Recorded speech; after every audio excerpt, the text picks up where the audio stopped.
Bonjour, bienvenue à tous ceux qui nous rejoignent pour ce webinaire du Colide sur l'accès au financement.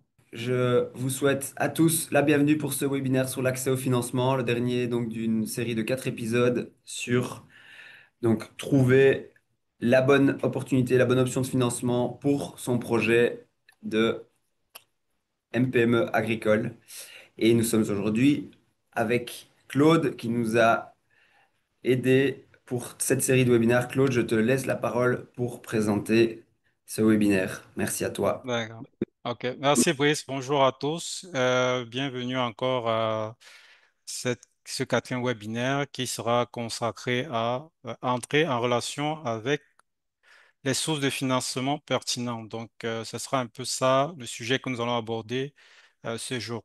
Donc, pour ce jour, nous allons avoir une présentation, on va dire, en 6 grands groupes. Déjà, une première introduction où Brice nous fera une présentation sommaire du Coléa, de ses actions, et également les objectifs poursuivis par la série de webinaires, y compris celle de ce jour.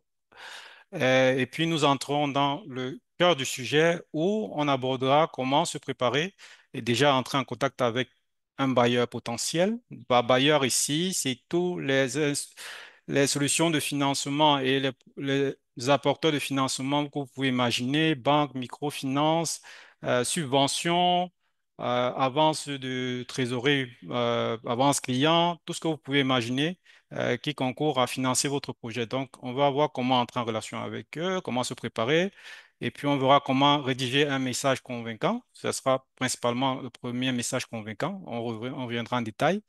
Et puis on verra comment maintenir le contact avec tout bailleur potentiel, c'est-à-dire garder le lien pendant la phase de préparation de votre dossier jusqu'à le financement, y compris même la phase après le financement. Qu'est-ce qu'il faut faire? Donc ça, c'est ce qu'on va voir, comment maintenir le lien. On essaiera d'aborder ces différents éléments. Et naturellement, avant de clôturer le webinaire, on se fera un plaisir, comme d'habitude, de faire une synthèse et de vous décliner les prochaines étapes. Et tout à la fin, nous aurons une session de questions-réponses où nous essaierons de couvrir toutes les questions. Et nous ferons même un devoir de couvrir toutes les questions que vous aurez euh, posées dans la rubrique questions-réponses, comme vous a indiqué tout à l'heure. Donc, sans plus tarder, je vais redonner la parole à Brice pour une présentation sur le Coléa, ses actions et les objectifs poursuivis par cette série de webinaires sur l'accès au financement. Merci beaucoup, Claude. Merci. Je sais qu'il y a certains d'entre vous dont c'est la première participation, donc je vais quand même rappeler rapidement ce qu'est le Colide.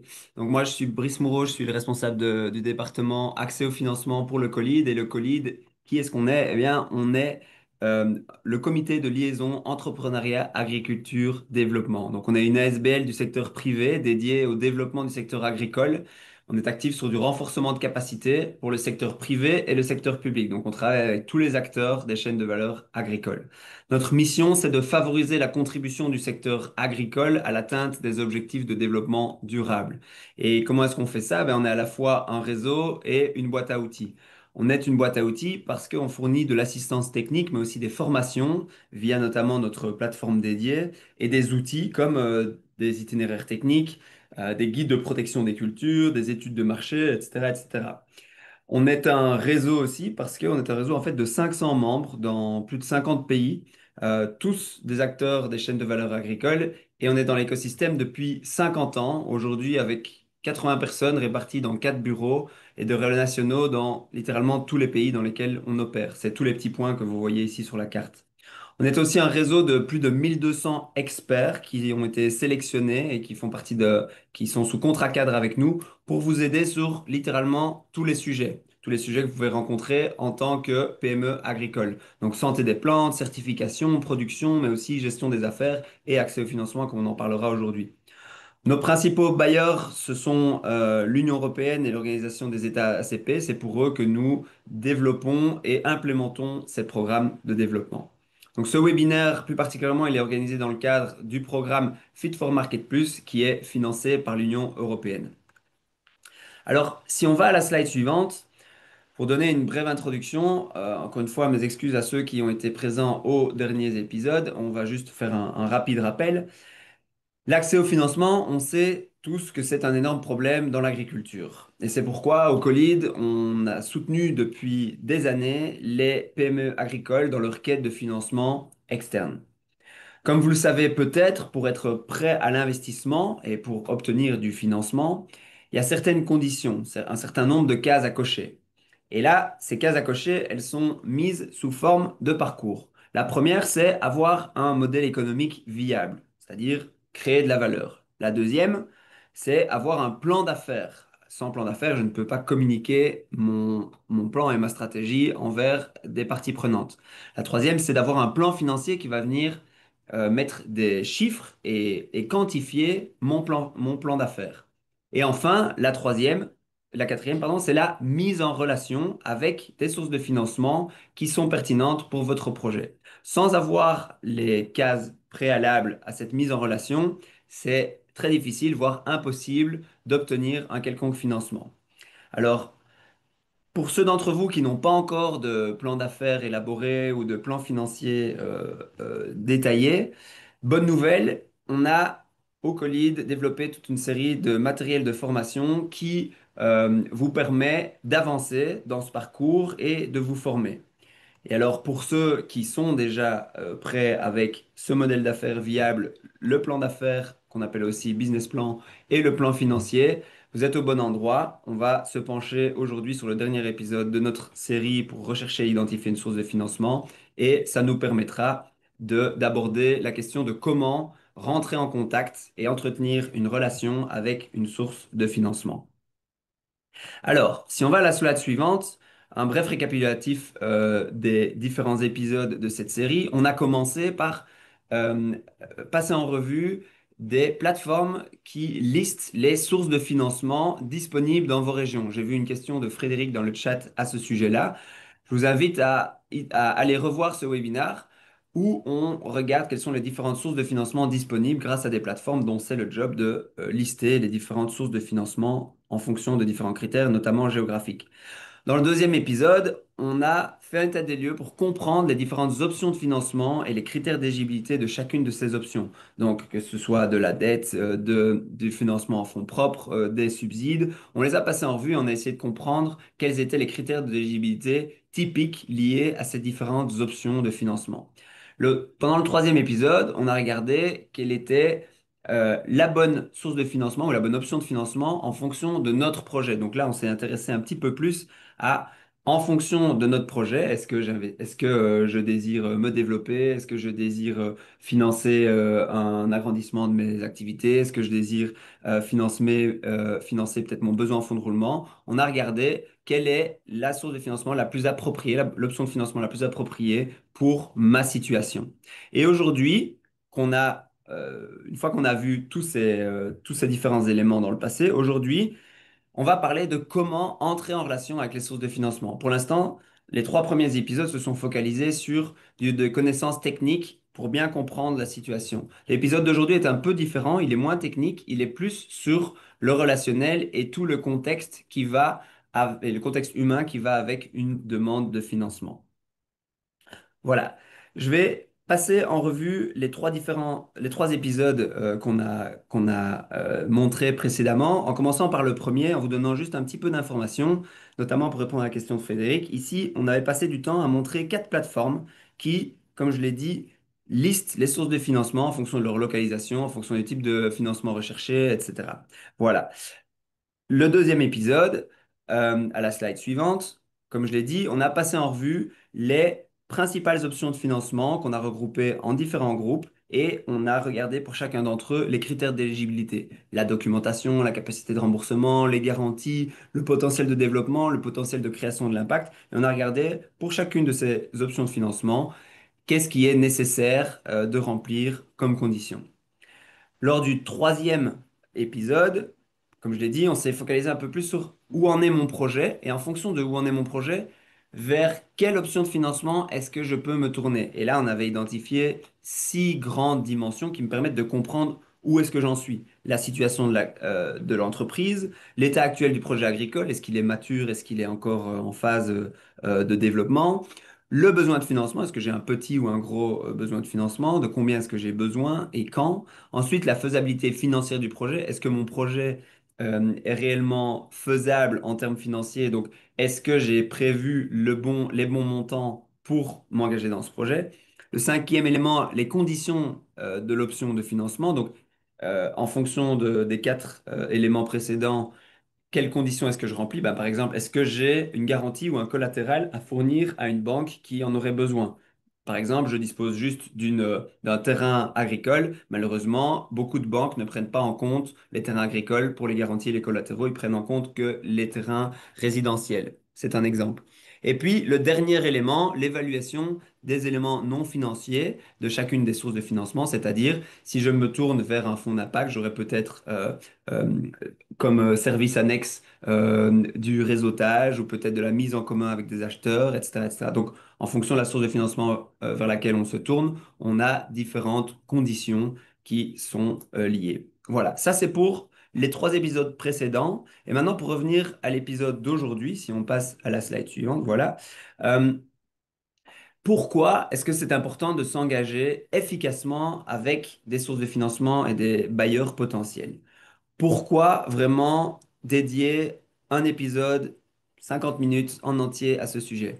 Eh bien, en fait, ça va vous permettre, si vous engagez efficacement dans une relation avec une source de financement, si vous avez les bons contacts avec eux, si vous avez la bonne façon de leur parler, vous allez augmenter vos chances d'obtenir un financement. Et ceci de deux façons. Premièrement, vous engager dans une relation avec eux et parler avec eux vous permet de vérifier l'adéquation avec votre projet et donc de gagner du temps. Si au début de votre projet, vous arrivez déjà à avoir certains contacts avec les sources de financement identifiées, vous allez pouvoir vérifier que votre projet potentiellement est bien éligible et convient bien à cette source de financement. Par exemple, vous allez contacter votre banquier, Claude en parlera un peu plus tard, pour voir avec lui si ce que vous projetez de faire est pertinent pour lui ou non. Voilà, ça c'est le premier élément. Le deuxième élément, c'est établir une relation de confiance. On sait tous que, surtout quand on parle d'argent, quand on décide de prêter de l'argent à quelqu'un, on prête l'argent à quelqu'un, à une équipe, à un projet, mais surtout à une équipe de personnes. Et donc, cette confiance, cette relation de confiance, elle se crée grâce à différents contacts, d'où la nécessité de rentrer en contact de la bonne façon et d'avoir des bonnes relations avec ces différentes sources de financement. Donc, ces deux éléments combinés vous permettent d'augmenter vos chances d'accéder à un financement. Ce sont des bonnes pratiques et qui vous permettent que même si ça ne fonctionne pas avec la source de financement que vous aviez initialement contactée, la bonne impression que vous aurez laissée à ce partenaire vous permettra peut-être d'être présenté à d'autres investisseurs. Voilà, c'est ici que je m'arrête et que je laisse place au vrai expert local, Claude. Claude qui bénéficie de plus de 15 ans d'expérience dans le financement d'entreprise. Claude, je te laisse la place pour te présenter et nous guider à travers les prochains chapitres de cet épisode. Merci beaucoup. Ok, merci Brice. Comme vous l'avez bien compris, je suis expert dans la recherche de financement et ça fait 15 ans que j'évolue dans ce secteur-là. Donc, c'est vraiment un plaisir de partager avec vous quelques bonnes pratiques et éléments qui permettront ensemble on puisse pouvoir lever un peu plus de financement sur le continent. Donc, euh, après cette introduction, qu'est-ce que nous allons voir ensemble? Déjà, dans les 15 prochaines minutes hein, qui sont consacrées à la préparation, à l'entrée en contact, on verra quelles sont les informations et documents clés qu'il faut pouvoir collecter et avoir à disposition avant de prendre contact avec un bailleur, quel qu'il soit. Comment, à la suite, hein, en 10 minutes, on verra comment faire une première bonne impression à travers un message qui se veut écrit. Donc, comment avoir un contact percutant dès le premier essai. Et en 10 autres minutes, on va essayer de voir comment maintenir la relation, l'intérêt, l'engagement, comment stimuler l'appétit du financeur ou du bailleur tout au long de la relation qu'on aura à développer ensemble. Et enfin, en 15 minutes, on se fera un devoir de résumer un peu tout ce qu'on aura appris tout au long de cette présentation et suivra naturellement la phase des questions-réponses.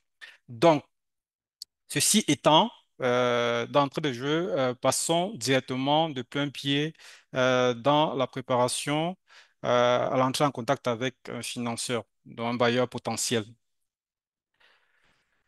Alors, il faudrait préciser qu'à ce stade, hein, avant d'entrer en contact, vous devez avoir une idée claire, très claire même, du besoin financier que vous avez et des solutions de financement que vous pensez être la plus pertinente tenant compte de votre contexte. Donc, dans le contexte dans lequel évolue votre entreprise, vos réalités, donc, si vous voulez on peut dire ainsi, vous devez avoir une idée claire. Si ce n'est pas encore le cas, naturellement, nous pensons qu'il serait intéressant pour vous de pouvoir revoir les trois précédents webinaires qu'on a présentés où on aborde pas à pas tous les éléments qu'il faut pouvoir analyser, prendre en compte pour pouvoir définir exactement le besoin qu'on a et la source de financement qui est la mieux indiquée pour nous. Donc, et quand on entre en contact avec son bailleur, il y a des préalables. L'un des préalables, c'est de savoir qui il est. Donc, on va faire des petites recherches sur le bailleur pour comprendre en profondeur qui il est, quelles sont ses priorités, en quoi est-ce qu'on a des valeurs qui s'alignent. Par exemple, ça, ce sera des éléments. On va faire des petites recherches pour s'assurer que s'il s'agit d'un mariage, que ce mariage va matcher. Voilà, si on veut parler de manière triviale. Et puis, on va préparer un ensemble de documents. Il faut dire que tout bailleur décide de vous financer sur la base des informations que vous aurez mises à disposition. Donc, on va essayer de préparer un ensemble ou l'ensemble des documents dont il a besoin pour pouvoir euh, prendre la décision le plus aisément possible. Et gardez à l'esprit qu'ici, techniquement, il s'agit pour nous de faciliter la prise de décision du bailleur. Donc, de lui donner tous les éléments qui permettent qu'il puisse décider sans vraiment trop d'efforts. Entre guillemets, trop d'efforts entre guillemets, puisque naturellement, il va les parcourir, donc il va avoir un peu de travail. Donc, après, il faudra s'entraîner à présenter le projet.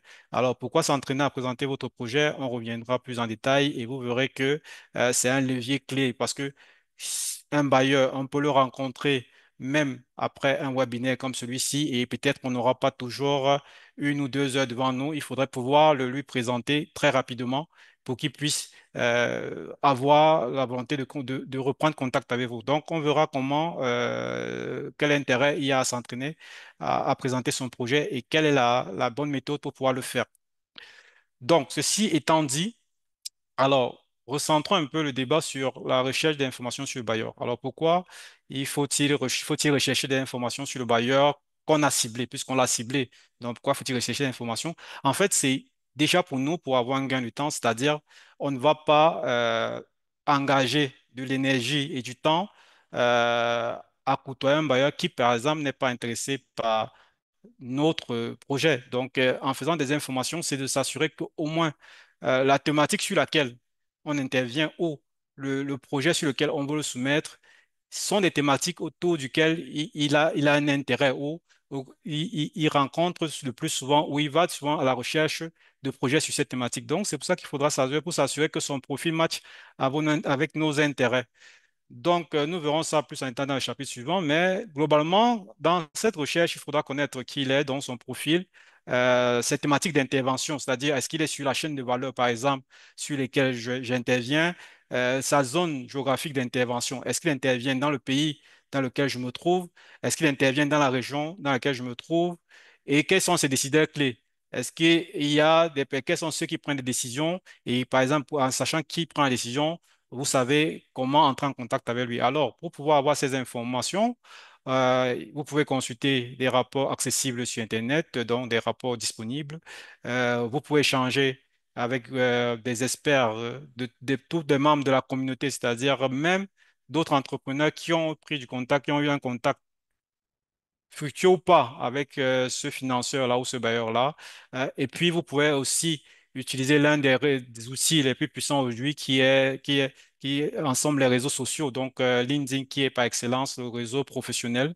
Donc, pouvoir suivre des bailleurs sur les réseaux sociaux vous permet de glaner un certain nombre d'informations qui vous indiquent clairement qui ils sont. Et dans cet exercice, vous pouvez aussi faire recours à l'intelligence artificielle aujourd'hui. On ne peut ne pas en parler puisque c'est d'actualité, pour pouvoir collecter rapidement des informations sur de potentiels bailleurs. Mais il serait pour nous où il se veut être une obligation pour nous de vous alerter quand même sur l'usage de l'intelligence artificielle. Certes, c'est un outil qui vous permet d'avoir des rédactions de qualité et de pouvoir analyser rapidement les profils de vos bailleurs, mais il peut aussi être une source de vulnérabilité ou d'exposition en termes sur le plan stratégique, c'est-à-dire les données que vous mettez dans l'intelligence artificielle. Rassurez-vous que ce sont des données qui ne sont pas sensibles, donc qui ne vous rendront pas vulnérables si elles sont diffusées. Il faudrait pouvoir vous assurer de vérifier toujours l'exactitude de ce que vous génère l'intelligence artificielle. En fait, l'intelligence artificielle a vocation à répondre à vos demandes. Et si elle ne trouve pas d'éléments de réponse sur le net, elle va naturellement inventer, comme on dit, de manière triviale. Donc, il faudra pouvoir vérifier les sources. Rappelez-vous, on avait dit qu'il fallait pouvoir avoir des informations pertinentes. Donc, vérifiez toujours les sources qui se sont produites. Et surtout, en termes de bonnes pratiques, l'intelligence artificielle ne décide pas pour vous. Donc, l'intelligence artificielle est plus un assistant personnel que vous pouvez utiliser pour être plus productif, mais celui qui décide et qui prend qui donne des orientations à l'avenir de votre projet, c'est vous. Donc, l'intelligence artificielle, ne le substituez pas à vous pour prendre vos décisions. Gardez la main sur la prise de décision. Ça, c'est vraiment, on va dire, les points de vigilance qu'il faut pouvoir avoir à ce niveau. Donc, ceci étant dit, maintenant qu'on a vu comment on peut collecter les informations sur le bailleur et comment il faudrait pouvoir utiliser l'intelligence artificielle qui est à l'ordre du jour, il est intéressant de d'intéresser à la documentation. Alors, pourquoi la documentation a été importante? Comme je vous l'ai dit d'entrée de jeu, c'est à base de cette documentation que les décisions seront prises. Donc, probablement, vos chances d'avoir un financement sont à 80% liées à la qualité de la documentation que vous produisez. Donc, elles doivent être impeccables tant sur le fond que sur la forme. Qu'est-ce qu'on veut dire par là? Elles doivent être à jour en termes d'information. Elles doivent être le plus exhaustif possible en termes d'information, ce qui évitera à votre bailleur d'aller chercher des informations ou euh, de procrastiner, par exemple, de perdre du temps sur votre dossier parce qu'il a besoin de collecter des informations particulières, mais également, elle doit être de qualité en termes de mise en forme pour faciliter, agréable à lire, hein. N'hésitez pas à illustrer, à mettre des images professionnelles dans vos documents pour que celui-ci puisse se projeter en consultant vos documents et se faire une idée assez plus précise, le plus réelle possible de ce que vous lui présentez. Donc, utiliser les images peut rendre tout ceci plus vivant, moins abstrait pour celui qui vous finance parce que quelquefois, le bailleur n'est pas de votre domaine, donc il découvre votre secteur et il a besoin d'avoir un certain nombre d'informations qui lui permettent de combler ou de faire l'effort d'apprentissage qui s'impose à lui en vous finançant. Alors, les documents qui seront d'habitude demandés, naturellement, vous avez entendu parler, on en a parlé, le business plan, le plan de financement, mais aussi les contrats commerciaux passés et à venir pour pouvoir montrer que vous encadrez tous les documents qui peuvent concourir à démontrer au bailleur que les risques qui sont autour du projet, vous les maîtrisez. Et par exemple, en contexte commercial, ça va vous permettre de sécuriser, lui montrer que vous avez sécurisé le marché. Par exemple, si vous voulez un financement et que vous projetez un développement de part de marché, avoir des contrats peut permettre de démontrer que vous avez sécurisé votre marché. Donc, voilà un peu ça. Alors, comment se préparer? Il faut faire une checklist avec à base de ce webinaire, par exemple, la liste de documents qu'il faut préparer. Vous devez prévoir une liste sur laquelle vous allez cocher à chaque fois que vous allez regrouper un document.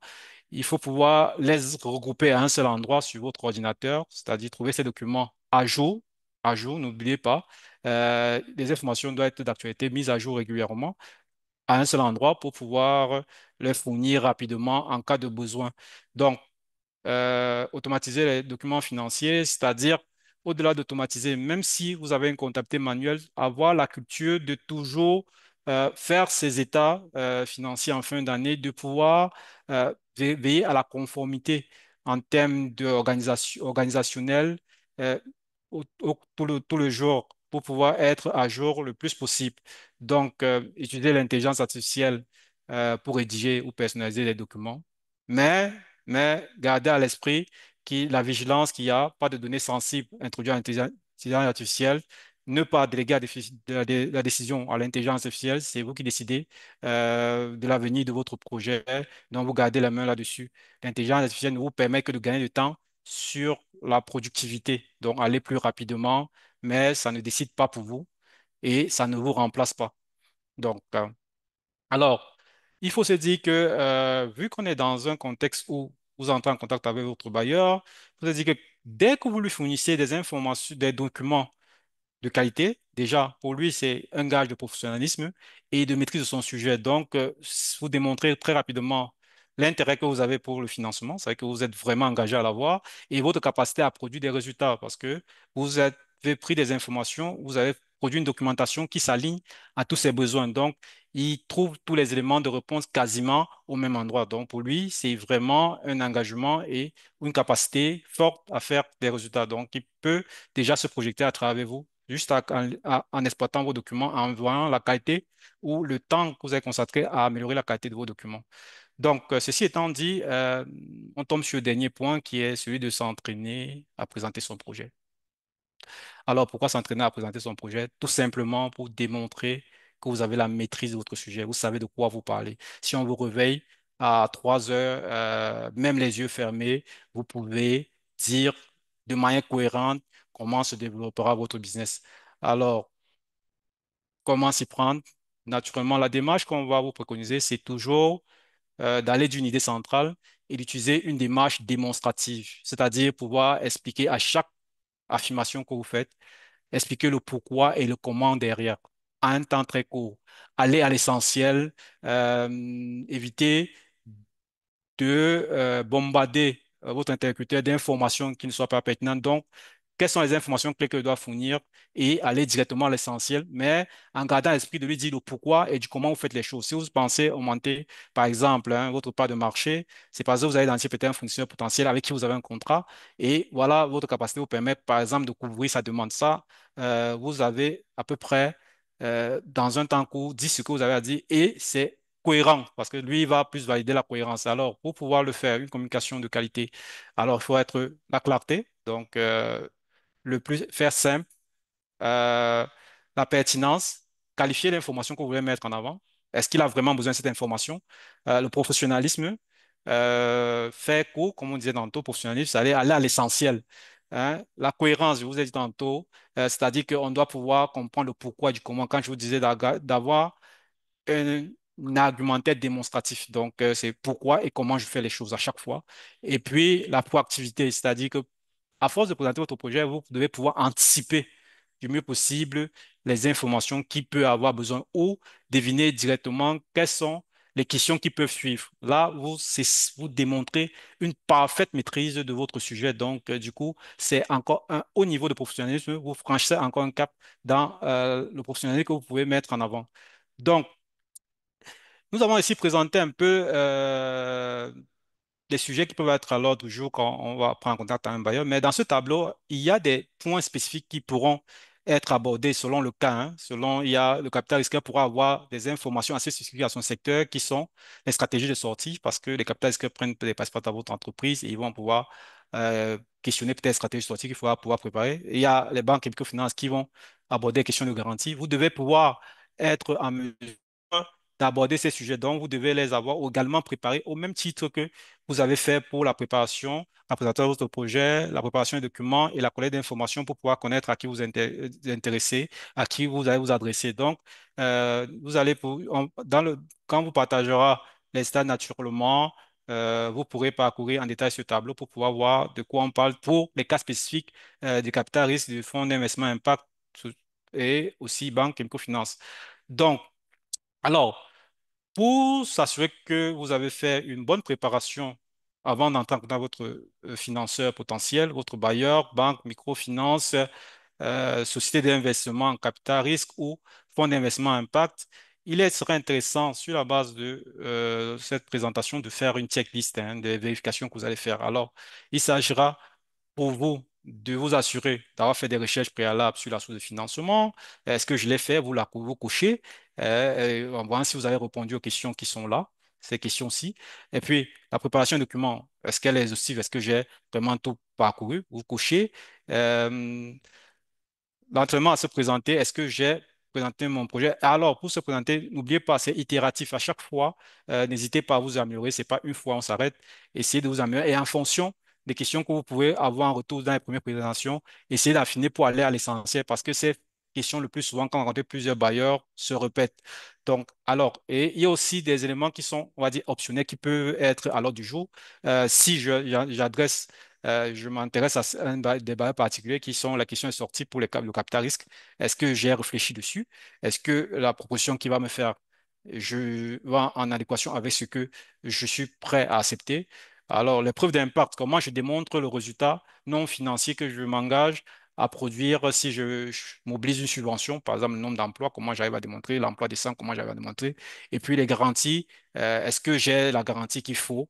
Est-ce que c'est en équation avec ce que attend la banque ou la microfinance? Ça, c'est des éléments qu'il faudrait pouvoir avoir cette technique pour valider que vous avez fait tous ces éléments avant d'entrer en contact avec votre bailleur ou votre financeur.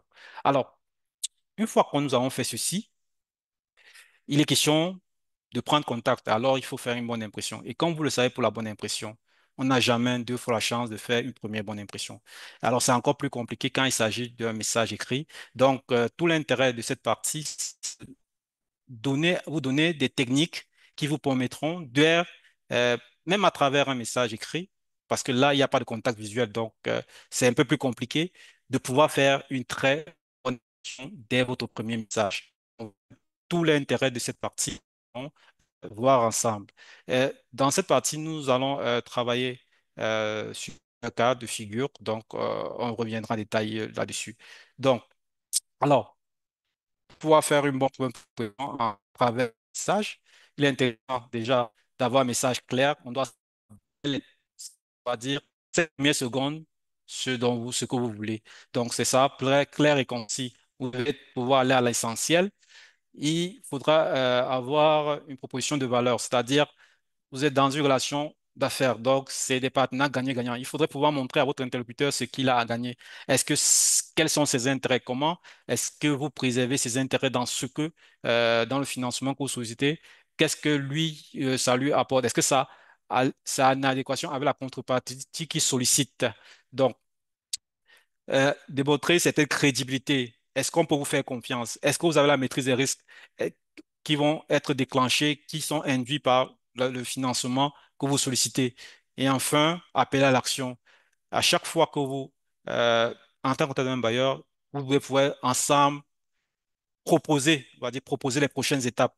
Donc, ça sera euh, l'essentiel de comment il faudrait pouvoir articuler son message qui se veut concis et précis, donc court, pour pouvoir aborder ces différents points-ci.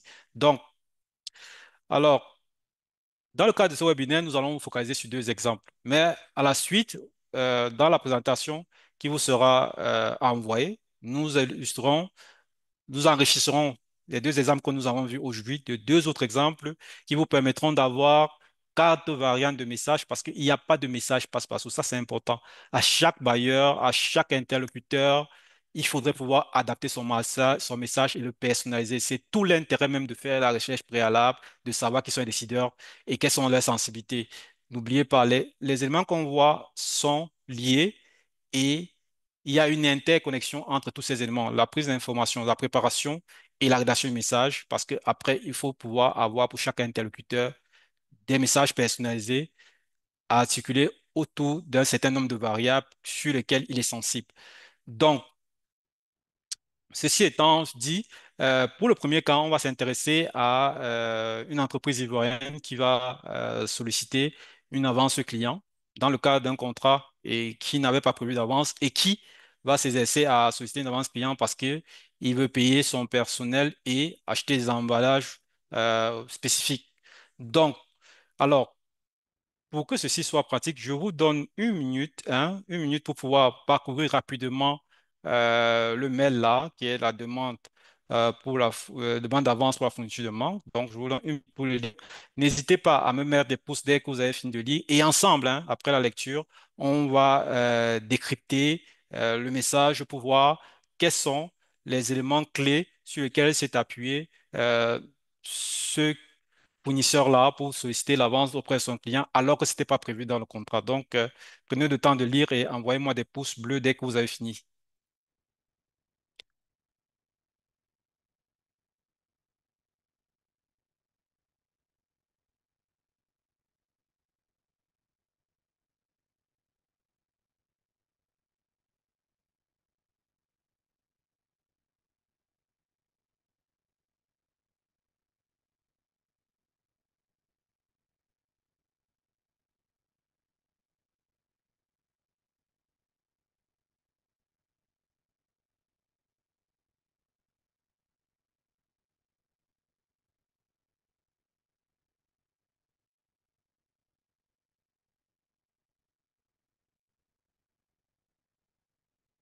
Ok, super. Je vois des pouces monter, donc je laisse une, 2 secondes voilà. Ok, voilà. Donc là, je pense que c'est bon, on peut y aller. Donc, si on décrypte ensemble ce mail, hein, vous voyez, c'est une avance qui n'était pas prévue dans un contrat à l'export et il faut pouvoir le mobiliser. Donc, d'entrée de jeu, vous verrez sur les deux premières phrases, déjà, l'objet du mail est clair. Il dit clairement, il a besoin d'une avance. Hein, donc, il va dire, il a l'avance et il a le montant de 5 000 $ pour faciliter l'achat de matériel d'emballage. Rappelez-vous, il a besoin de payer son personnel et de payer sa main-d'œuvre, mais il se limitera à donner l'information qui est importante pour le client, l'achat d'emballage pour la commande actuelle. Donc, il ne va pas expliquer à son client qu'il a des problèmes à payer son personnel parce que qualifier l'information évite pour vous de faire percevoir au client que vous n'êtes pas professionnel ou que vous êtes en difficulté, auquel cas ça pourrait produire l'effet inverse. Donc, il va qualifier l'information dont a besoin son client pour pouvoir décider. C'est l'emballage pour pouvoir acheter ses emballages. Après, il va lui faire une proposition de valeur. Qu'est-ce que le client gagne? Quel est l'intérêt à vous faire cette avance? Bah, on va traiter en priorité sa commande de 10 tonnes. Il fixe bien un ton pour dire, OK, je connais le volume que tu veux et je le traite en priorité, c'est-à-dire je te fais sortir de la file d'attente. Et enfin, pour pouvoir démontrer, rassurer celui-ci, il dit, voilà, compte tenu de nos 5 années d'expérience en matière d'approvisionnement fiable. Donc là, vous vous rendez compte que il le rassure en disant, même si tu me fais ça, cette avance, compte tenu des 5 ans que j'ai pu te livrer sans jamais être défaillant, tu as l'assurance que avec cette avance, je vais aller plus vite et je vais continuer à respecter mes engagements comme je l'ai fait par le passé. Et enfin, et enfin, il finit par l'action en lui sollicitant un appel pour discuter en détail la semaine qui suit. Donc, vous voyez que dans ce message qui n'est pas très long, mais qui allait droit à l'essentiel, le client a validé toutes les étapes que nous avons dit, c'est-à-dire dit ce dont il veut directement, très rapidement. Il a qualifié l'information. On ne va pas donner des informations qui ne permettent pas de prendre la décision. Ce qui fait qu'en 5 minutes, hein, ou en 1 minute, le temps que vous avez eu le temps de lire ce mail, vous savez exactement qui il veut et quel est votre intérêt à l'accompagner. Mais pour que tout ça se fasse, il faudrait pouvoir, rappelez-vous ce qu'on s'est dit quand on parlait de financement interne, être quelqu'un qui respecte la parole donnée, que vous soyez client ou fournisseur, avoir la capacité à respecter la parole donnée, ça se décline par quoi? Le respect de vos calendriers de livraison, quand vous avez un calendrier de livraison, veillez à le respecter. Le respect des commandes personnalisées, c'est-à-dire vous devez connaître votre client et connaître comment il veut que ses commandes soient livrées pour pouvoir avoir un service, on va dire, à peu près sur mesure. Travaillez toujours à apporter de la plus-value à votre client ou à votre fournisseur en termes de respect des coûts logistiques. C'est que lui faciliter la vie, comme on dit couramment. Donc, ce sera ça. Et il faudra pouvoir, c'est pour ça qu'on met ici en gras, pouvoir faire preuve de fiabilité et être aligné avec les intérêts de votre interlocuteur, que ce soit votre client, votre fournisseur, respecter la parole donnée. Donc ça, ce sera essentiellement ces éléments qui seront pris en compte. Et vous verrez que vous allez vous appuyer sur vos, vos antécédents, votre expérience passée pour pouvoir démontrer votre fiabilité et montrer que vous avez une maîtrise de risque. Alors, ceci étant, on va prendre un deuxième exemple. Comme vous disait, il n'y a pas de message passe-partout et on verra cette fois-ci, on va prendre un cas un peu plus à l'opposé qui sera une subvention privée. Donc, on va faire le même exercice. Donc, il s'agit d'une entreprise togolaise qui recherche une subvention de 8 millions d'euros, dont 500 000 dollars, et elle va adresser un mail naturellement à une fondation internationale pour pouvoir mobiliser la subvention. Alors, on fait le même exercice, 1 minute pour pouvoir parcourir le mail et on fait un décryptage naturellement. Alors, après avoir parcouru, n'oubliez pas de mettre un pouce pour me permettre d'avoir l'assurance que vous avez eu le temps de lire le mail.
Super. On a un premier pouce bleu dès qu'on attend encore quelques-uns. OK. Donc, alors, si on découpe ensemble le semelle, d'ailleurs, c'est une demande de subvention, d'entrée des gens, il présente et il présente son centre d'intérêt. Lutte contre l'insécurité alimentaire, le chômage des jeunes. Et dans la seconde partie, là, vous allez voir, il identifie le programme de la Fondation Mastercard qui n'est pas au Togo. Il identifie spécifiquement le programme sur lequel il pense que les missions de la Fondation Mastercard et les missions de son entreprise s'alignent. Donc, voilà le point de convergence. Et il met en avant les résultats qui permettent de justifier cet alignement-là. Et enfin, il précise ce qu'il recherche et ce qu'il propose de donner comme résultat. Donc, vous verrez que pour celui qui va décider si, celui de responsable de la subvention, il sait exactement qui est son interlocuteur et ce qu'il recherche. Donc, du coup, il ne va pas réfléchir à savoir quelle est l'initiative qui sied le plus. S'il y a plusieurs programmes en cours, il sait exactement que le programme a été ciblé et il montre que lui, voici les résultats qu'il veut produire et qui contribuent ou qui s'alignent aux résultats de ce que la fondation a pu réaliser. Donc, du coup, là, vous verrez que celui qui prend la décision, c'est ce qui tu es, c'est ce que tu veux, et voir si vos intérêts convergent. Donc, directement, toujours dans ce mail, vous verrez que c'est assez court, mais directement, les deux individus savent qui veut.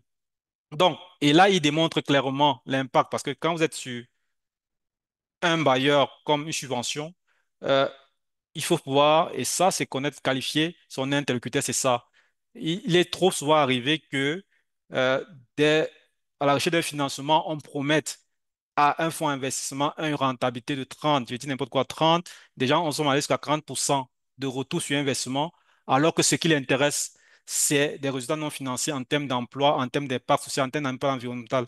Donc, si vous tenez un discours comme celui-ci de dire, OK, je vais produire un bénéfice de temps de pourcent, euh, le bailleur, il n'entendra pas, ça ne lui dira rien, parce qu'en fait, ce qui l'intéresse, c'est plutôt les résultats non financiers que vous allez pouvoir prouver ou les résultats qui s'alignent aux objectifs de développement durable que poursuit le bailleur. Donc ça, il faudra pouvoir bien le connaître pour pouvoir dire, OK, est-ce que mes résultats-ci peuvent être validés par les objectifs de développement qu'il est en train de rechercher? Donc ça, c'est l'élément clé. Et il faudra, en faisant ces recherches, adapter à chaque fois. Comme on dit, il n'y a pas de message passe-partout.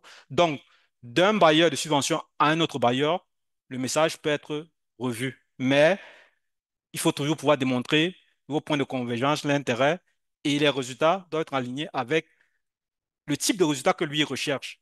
Voilà, donc si vous avez un capitaliste pour lui parler de création d'emploi, il va peut-être pas comprendre. Ou une banque pour lui parler de création d'emploi, il va pas comprendre parce que lui, la banque, par exemple, recherche d'avoir financer des projets où il aura l'assurance d'être remboursé. Donc, dites créer autant d'emplois que vous voulez. S'il n'a pas l'assurance d'être remboursé, il ne comprendra pas ce que vous êtes en train de raconter. Et ça, c'est tout l'intérêt de faire la recherche d'informations. Donc, maintenant qu'on sait les informations qu'il faut collecter, on sait le pourquoi, on sait comment les utiliser pour prendre contact dès la première fois, il est maintenant intéressant de voir comment maintenir le lien avec son bailleur, comment garder la relation active tout au long du processus de préparation à l'obtention ou pas du financement et même après le financement. Donc, alors, il y a vraiment quatre éléments clés qu'il faut pouvoir avoir à l'esprit. Hein. Suivi cohérent. Donc, il faut s'inscrire dans la continuité. Donc, pouvoir tenir au courant le financier de la continuité.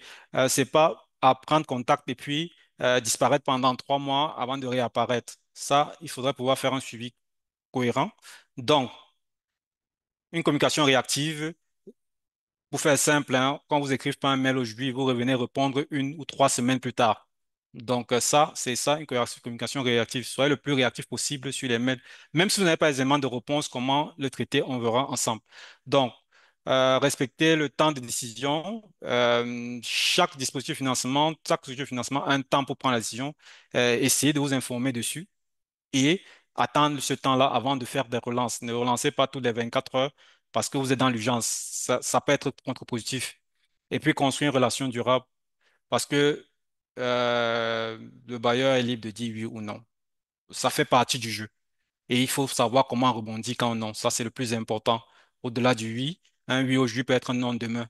Mais il faut savoir comment rebondir quand on a un non.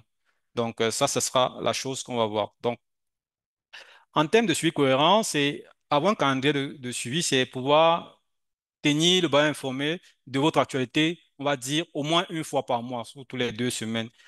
S'il y a des évolutions sur le projet, le tenir informé. S'il y a des actualisations, si vous avez participé à des foires, à des événements, vous avez gagné un concours, le tenir informé, partager cette information parce que ça contribue à créer le lien entre vous, ça contribue à rendre la relation plus conviviale, moins formelle. Donc là, vous entrez vraiment dans un environnement où vous pouvez parler librement et aisément, sans trop formalisme.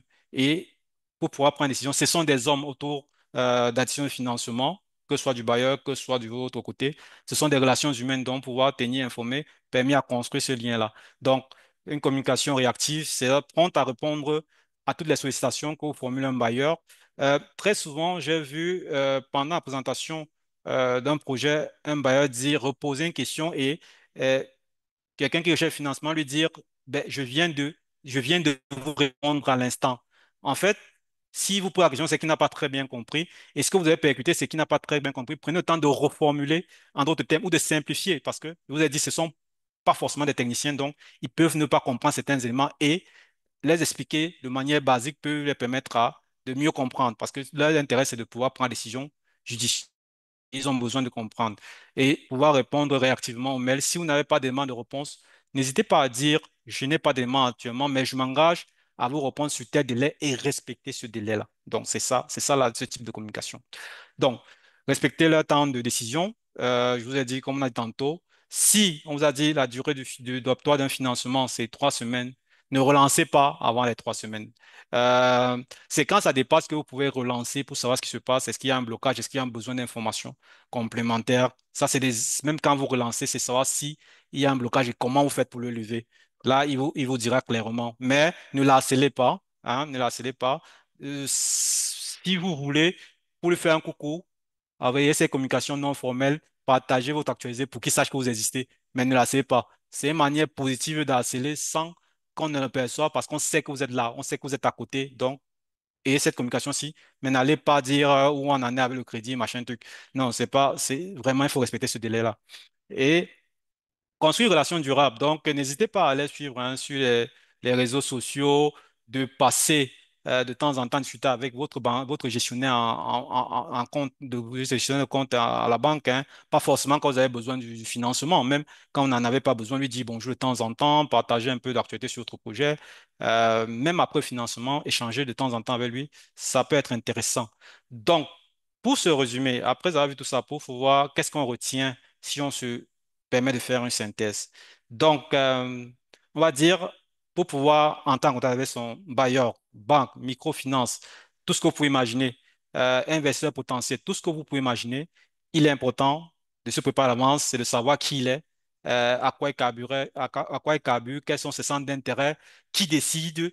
euh, et ça, vous pouvez faire usage de tous les moyens possibles disponibles, de toute information disponible sur Internet, quitte à le suivre sur les réseaux sociaux également rédiger un message convaincant qui se veut clair, concis, assez précis, qui est focalisé et qui démontre déjà la maîtrise des risques qui pourraient induire par le financement, mais aussi qui montre que les intérêts du bailleur sont préservés ou vos intérêts sont en adéquation avec les siennes et maintenir l'attention, c'est-à-dire rester en contact avec le bailleur, suivi cohérent, lui partager l'actualité, répondre rapidement à ses mails quand vous n'avez pas l'information, lui dire je vais rechercher et je vous reviens en tel délai et respecter ce délai.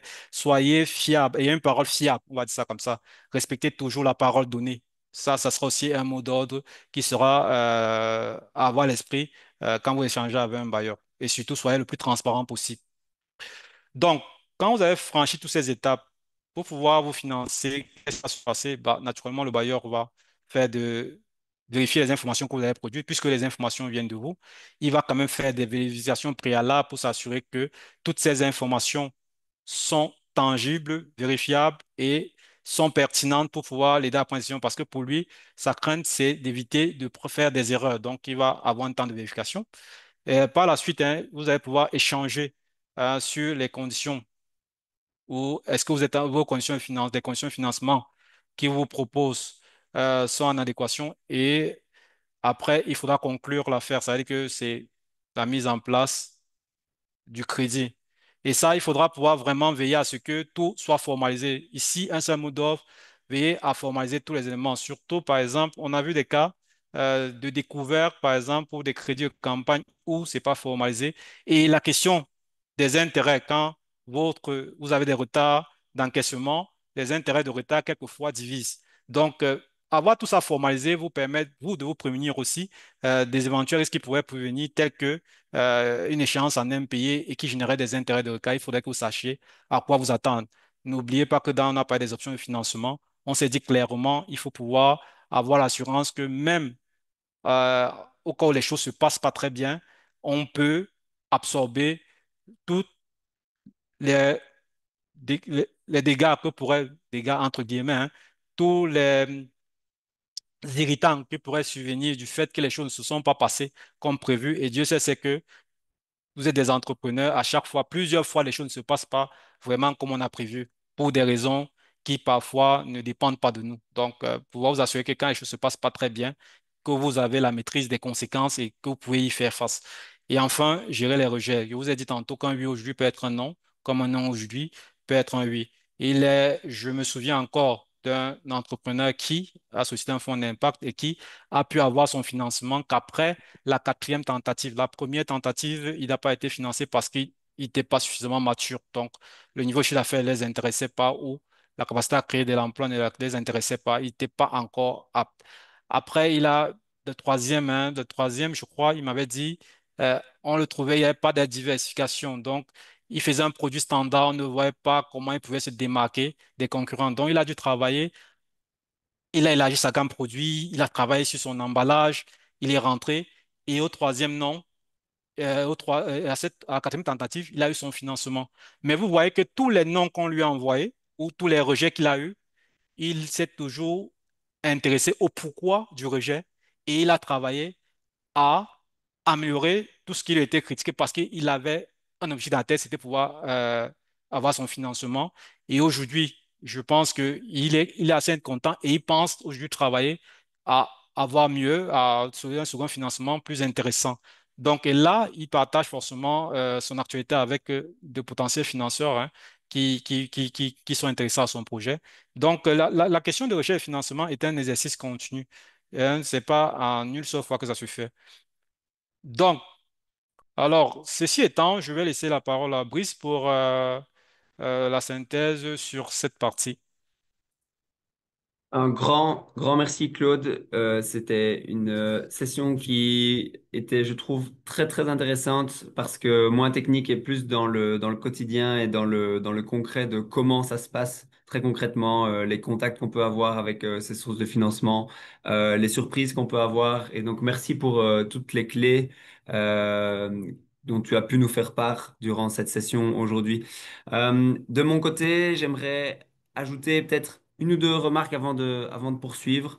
Euh, Premièrement, je pense que quelque chose qu'on n'a pas mentionné aujourd'hui, mais qui doit être clair dans la tête de tous les entrepreneurs sur les chaînes de valeur agricole, c'est que pour les partenaires financiers, pour les sources de financement, l'agriculture n'est pas le secteur le plus attractif.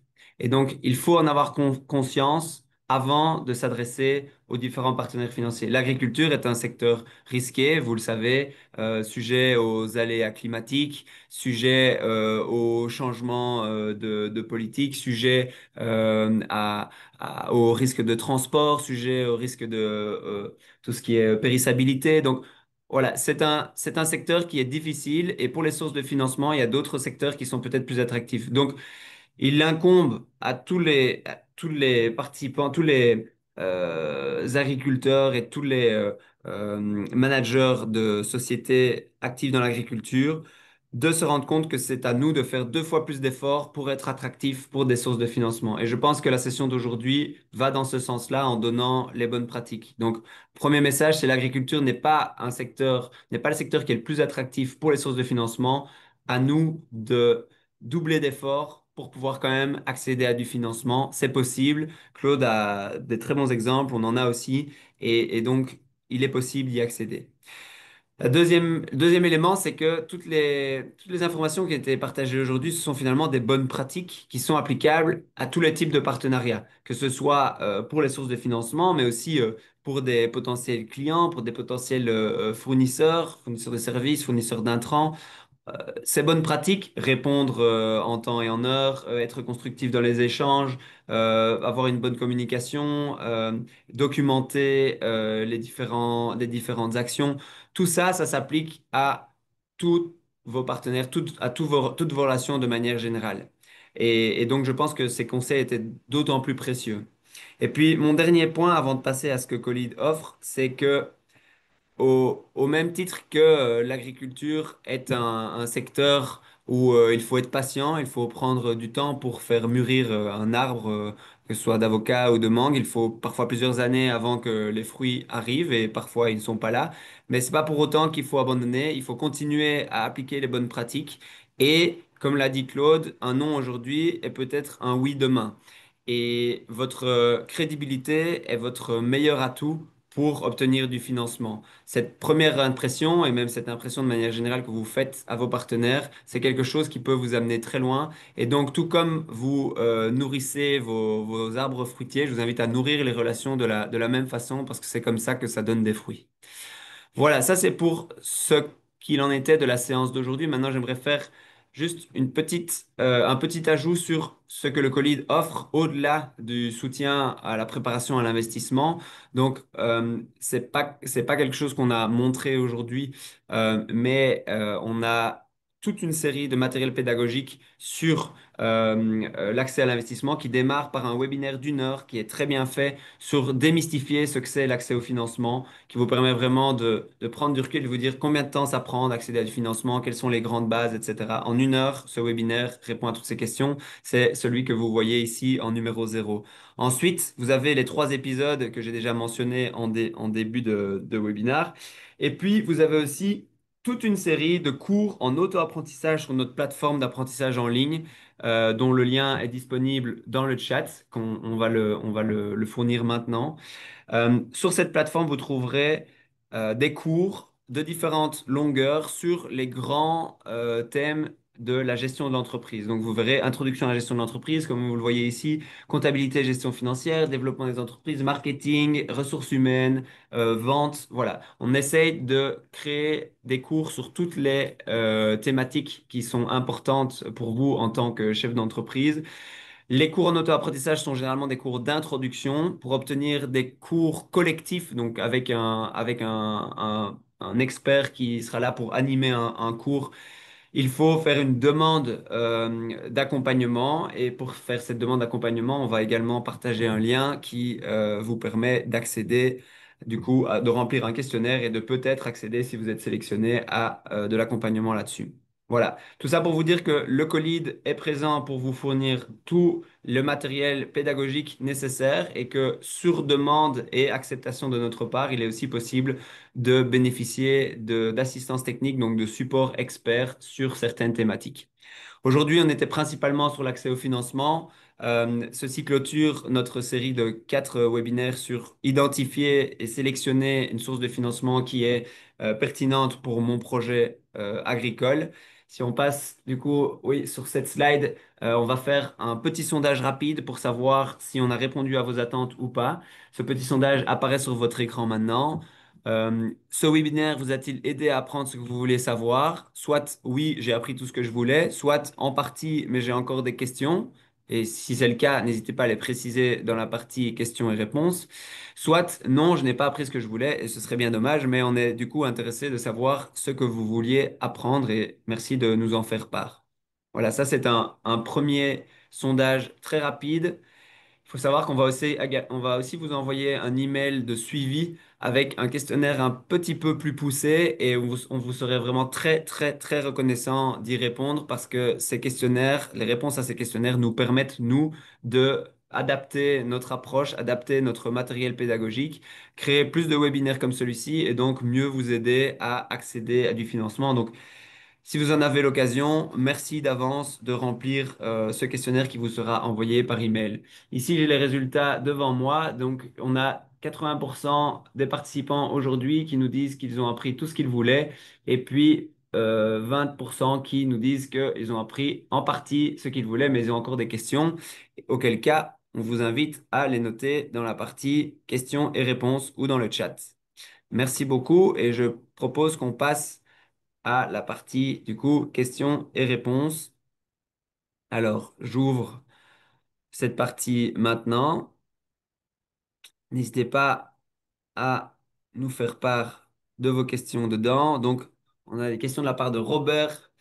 Quelle documentation pertinente faut-il présenter lors de la demande de financement? Alors, ça, c'est une question extrêmement générique à laquelle on s'est attelé à y répondre durant toute cette série de webinaires, principalement durant l'épisode numéro 2, où on a parlé de critères d'éligibilité pour chacune des sources de financement. Donc, en fait, la documentation va dépendre de chez qui vous allez demander un financement. Si vous allez demander un financement à, par exemple, un organisme qui fournit des subsides, on ne va pas vous demander la même chose que si vous allez demander un financement dans une banque ou dans un fonds impact. Si je prends l'exemple du fonds impact, on va vous demander, OK, quel est l'impact sociétal que vous créez sur les petits producteurs, sur votre communauté, sur les femmes, sur les populations jeunes. Voilà. Ça, c'est quelque chose qu'un fonds impact va vous demander de préciser avec beaucoup de détails, là où sans doute qu'une banque va moins s'attarder à ce genre de choses.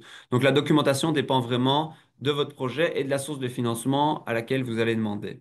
Voilà. Claude, si tu as des éléments en plus, n'hésite pas à les partager, sinon je passe à la question suivante. Non, c'est bon, c'est vraiment aussi dans la recherche d'informations, clairement, à chaque fois que vous avez recherché d'informations, les conditions de financement seront indiquées et ce sera accès aux en termes de documentation. Une fois que vous avez la documentation, n'hésitez pas à avoir des éléments factuels qui démontrent. Le plus important, c'est de pouvoir démontrer ce que vous dites, de pouvoir démontrer l'engagement que vous prenez à travers la documentation que vous produisez. Par exemple, si vous faites un business plan, pouvoir démontrer clairement la cohérence de la mise en œuvre de votre modèle économique, qui est l'élément qui va décider. Maintenant, si vous allez sur une banque, il y aura peut-être la demande de crédit. Si c'est une subvention, il y aura le formulaire d'appel à projet qui vous demandera un certain nombre d'informations complémentaires. Donc, ça varie vraiment en fonction de l'interlocuteur. Donc, savoir quelles sont les options et valider l'option qui sied le mieux, le webinaire précédent, selon notre contexte, est un préalable qui permet de avoir assurance que les documents qui vont être sollicités, on pourra les produire. Tout à fait, tout à fait. Et j'en profite pour rebondir là-dessus et faire part de l'importance de la documentation. Euh, la documentation étant les documents que vous allez fournir, mais aussi l'activité de documentation. Donc, moi, je vous invite tous à documenter ce que vous faites. Au plus vous le documentez, au plus vous pouvez en parler autour de vous. Donc, c'est-à-dire que si vous avez, durant les 3 années précédentes, si vous avez eu une énorme croissance, alors comment est-ce que je peux en parler? Comment est-ce que je peux le montrer à mes interlocuteurs, à mes parties prenantes? Eh ben, je peux disséminer peut-être un article de presse ou alors parler de mes chiffres d'une certaine façon en les compilant dans un document qui permet de bien comprendre cette croissance. De manière générale, l'effort de documentation permet de formaliser des informations qui sinon se trouvent uniquement dans votre tête ou que vous avez l'occasion uniquement de communiquer quand vous êtes présent. Donc, faire un business plan, c'est mettre sur papier les plans qu'on a pour notre entreprise, pour notre développement. Et l'importance dans un business plan, c'est d'arriver à l'ancrer dans la réalité, à prouver qu'il est réaliste. Pas juste faire des plans sur la comète en disant qu'on va faire une croissance, on va faire x5 l'année prochaine, x100 dans 2 ans, mais dire, grâce à mon équipe, grâce à ce plan auquel j'ai bien réfléchi, grâce à toutes les ressources que je vais mobiliser, je vais réussir à atteindre mon objectif. Et en fait, ce document va permettre de convaincre la personne que vous avez en face de vous. Et alors, le compromis à faire, c'est toujours d'avoir un document qui soit assez détaillé pour être convaincant et crédible, mais qui ne soit pas non plus indigeste. Un document de 400 pages, ça va être compliqué à communiquer à tout le monde autour de vous. Ou alors, vous pouvez faire plusieurs versions de ce document, une version très résumée, une version intermédiaire et une version très détaillée, par exemple. Voilà. Je passe à une autre question. Est-ce qu'on peut avoir l'adresse locale des organismes de financement dans les pays africains de Abdoulaye? Ben, Monsieur Abdoulaye, ça va être très compliqué de répondre à cette question parce que vous imaginez bien qu'il y a des centaines, des milliers d'organismes de financement dans les pays africains. C'est pour ça qu'on a commencé cette série par le webinaire qui montre comment aller sur des plateformes qui justement listent ces organismes de financement pour vous permettre vous-même de vous approprier l'outil, de surfer sur ces plateformes et de faire les recherches qui sont pertinentes pour vous. Si par exemple vous êtes en Côte d'Ivoire, vous allez pouvoir sélectionner ce pays dans la liste et trouver les plateformes et trouver les organismes de financement qui sont listés sur cette plateforme. Mais malheureusement, c'est pas une question à laquelle on peut répondre là maintenant sans avoir davantage d'informations. Et alors, je pense qu'on avait une autre question qui allait dans ce sens-là. Pourriez-vous donner des liens potentiels vers des structures d'accès au financement, leurs exigences, le canevas? Malheureusement, c'est une question qui est un peu trop large que pour pouvoir y répondre individuellement, mais je vous invite vraiment à revoir les différents épisodes de ce webinaire, enfin les différents épisodes de cette série de webinaires qui vont vous permettre de répondre à cette question. Je vois également qu'il y a une question de Monsieur Longo ou Madame Longo, les exemples donnés sont plus orientés à ceux qui sont dans le business depuis longtemps. Qu'en est-il de ceux qui ont commencé mais qui sont tout nouveaux dans un secteur particulier en termes de demande de financement? Alors ça, c'est une bonne question parce que vous êtes nombreux à vous lancer dans un projet agricole et que se lancer demande aussi des financements. Claude, est-ce que tu veux adresser cette question? Euh, pour ceux qui viennent, qui veulent se lancer, qui sont en lancés, il y a des programmes, malheureusement, je connais, si j'avais le pays, j'aurais pu vous répondre, mais pour ceux qui sont, par exemple, au Cameroun, en Côte d'Ivoire, au Congo, en RCA, il y a l'organisation IECDI qui est vraiment spécialisée sur le secteur agricole et agroalimentaire qui offre des programmes d'accompagnement et de financement qui aboutissent après un accompagnement sur la partie technique. Ça débouche à un financement qui est le plus souvent euh, une subvention ou à une participation à des concours entrepreneuriaux. Voilà, il y a cette approche aussi de participer à des concours pour pouvoir décrocher des financements. Donc, ça, c'est vraiment ceux qui sont vraiment en phase de démarrage. C'est plus des programmes d'incubation orientés secteur agricole et agroalimentaire qui vont vous apporter des solutions très rapidement sur le plan technique et sur le plan financier pour pouvoir avoir votre fonds d'amorçage, comme on dit souvent. Ouais, et je complémenterai ça, merci Claude, par le fait qu'il y a deux façons de démarrer. Il y a ce qu'on appelle en anglais le bootstrapping, où on se finance par soi-même et on n'a pas besoin de financement externe. Et l'avantage, c'est de montrer justement la viabilité de son modèle d'affaires. Et ça demande effectivement de la patience, mais ça démontre bien qu'on est capable de produire de la valeur. Et donc, malheureusement, c'est difficile de trouver quelqu'un ou une source de financement qui va vous faire un chèque en blanc et qui va vous dire, ah mais moi, je crois dans votre projet même s'il y a encore rien, voilà, un montant. Ça, malheureusement, bah, à part des programmes d'incubation ou des programmes un peu plus orientés subsides qui sont plus ponctuels, malheureusement, c'est pas c'est pas ce qui arrive le plus souvent. Donc, si vous vous lancez, je vous encourage à parvenir le plus rapidement possible à montrer comment est-ce que vous créez de la valeur, comment est-ce que vous êtes passé de un client à 10 clients, comment est-ce que vous êtes passé de 100 kilos à une tonne, etc. Donc, à montrer que votre modèle est viable, crée de la valeur. Et tout ce que vous aurez à montrer à ce niveau-là en tant que preuve que votre business se développe correctement et produit de la valeur, tous ces éléments viendront influencer positivement votre demande de financement et seront là, vous pourrez vous appuyer là-dessus pour obtenir un financement. Voilà. Il y a une question un peu plus spécifique de Frédéric. Est-ce qu'une entreprise commerciale qui fait des profits peut solliciter l'aide d'une fondation ou un fonds pour une certification qui peut impacter ses fournisseurs de matières premières? Alors, basé sur ces informations-là, moi, je dirais oui. Donc, pour une fondation, j'imagine que vous cherchez un financement de type subside. Je pense qu'il existe, bon, c'est sans doute plus rare que du financement commercial qui n'est pas gratuit, mais je pense qu'il existe des subsides pour effectuer des certifications qui auraient un impact positif sur les fournisseurs qui seraient, j'imagine, les petits producteurs. Donc oui, ça existe et je vous encourage à les rechercher. Vous pouvez faire une demande d'accompagnement au Colide également, parce que c'est quelque chose sur lequel on peut effectivement travailler en fonction de votre géographie et de votre chaîne de valeur. Mais oui, c'est tout à fait possible.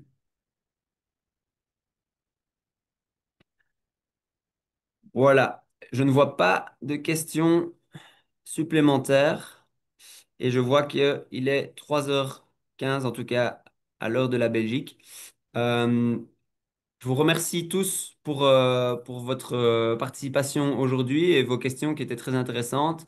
Je remercie aussi tout particulièrement Claude pour son aide et son intervention qui était très pertinente et qui nous a permis d'amener beaucoup de réponses aujourd'hui aux différentes préoccupations et aux différents intérêts de nos participants. Donc merci beaucoup Claude. Merci aussi à Waiting et à Caroline qui font partie de l'équipe Accès au financement du Colide et qui ont préparé la quasi-entièreté de ce webinaire avec Claude. Donc, merci à tous et restez connectés au Colide pour les prochains webinaires qui vont sortir. Et n'hésitez pas à regarder les webinaires déjà existants sur notre playlist YouTube que nous avons partagée et que vous pourrez facilement trouver en cherchant sur YouTube. Merci à tous et je vous demande aussi un petit service, c'est de répondre à notre sondage que vous allez recevoir par email dans les prochains jours dans votre boîte mail. C'est vraiment très très utile pour nous. Claude, un grand merci à toi également. Merci à toi également, merci à tous, merci à toute l'équipe technique et les travailleurs de l'ombre qui nous permet de bien animer ce webinaire et merci de l'engagement des participants à être toujours connectés et à nous suivre. D'accord, ok. Bonne fin de journée Yes. à tous Merci également. beaucoup Claude. Bonne fin de journée à tous. À bientôt.